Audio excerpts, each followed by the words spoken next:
morning, good afternoon, good evening, wherever you may be, whatever time it may be. This is Ryan here. For Silly Reviews, we're about to review the PowerXL Vortex Air Fryer, 2 quart capacity, 1,000 watts. I'm also going to show you a real-world scenario where you use the convenience of an air fryer to cook a frozen chicken breast. That's right, we're going straight into the air fryer with a frozen chicken breast. Now, while I'm focusing on this particular air fryer, I know many of you have general air fryer questions. I'll cover a lot of them right now. The drum setting on this air fryer sets it at 370 degrees for 25 minutes. Ease and convenience is what you're looking for. Let's take a listen. Quiet device. 25 minutes, is that overkill? Is that too much? Is it not enough? We will find out in just a little bit. And while that's happening, while that's cooking, I'm going to talk to you guys about what I know about air fryers that may answer some of your questions. So how much does an air fryer like this cost? You may be asking. Well, this one, between $50 and maybe $70, $75, depends on a sale, coupon, things like that.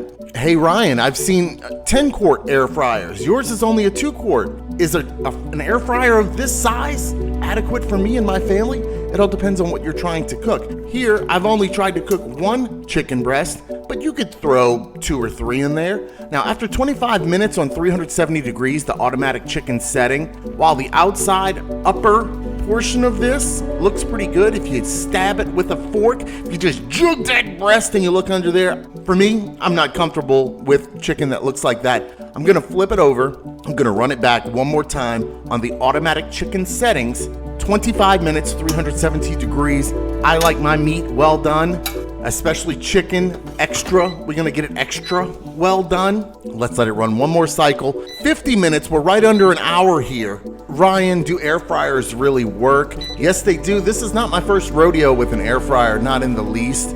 I have one myself. This is my first time using my brother's, my baby bro's air fryer. Oh, brother. So we're at an hour later. Let's take a look at this chicken breast.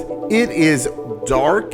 It is a little crispy on there without using any oils. Again, we went straight from frozen. We already know that the other side looked good. So doubling the automatic cook time for a chicken breast, and I do not know if that meant to be applied to a frozen one. I'm guessing not, and that's why it takes this extended amount of time.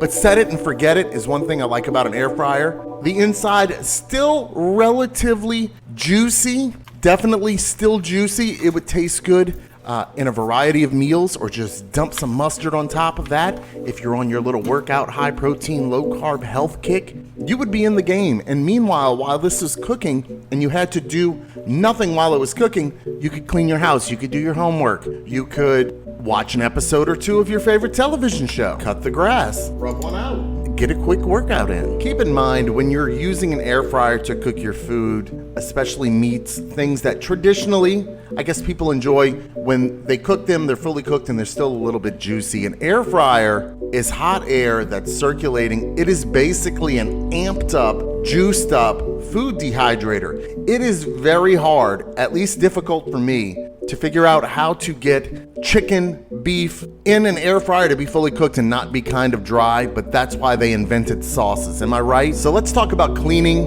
a PowerXL air fryer. I've seen many questions online about this. I only found out until this moment exactly how to properly clean a PowerXL Vortex air fryer. You see that thing, that bar in the middle? That is actually part of the French fry addition to the basket. It's something special for French fries. I don't quite understand how to use it, what the purpose of it is, but it actually removes so you can get the grease out from underneath. Now, this basket was extremely hot. I rushed the grease cooling process to show you what you would do. Typically, you don't want to run water over this until you wipe the grease out. That is the French fry attachment. I don't believe I needed to have that in there. I'm not sure. If somebody knows exactly what's that for and can you cook without it, please let me know. But what you do here, when it cools down, your your fats, your grease, it's going to kind of coagulate in there. You don't want to wash that, let it go down your drain, clog up the pipes. You don't want it to go in your dishwasher, make a big mess, clog up your pipes.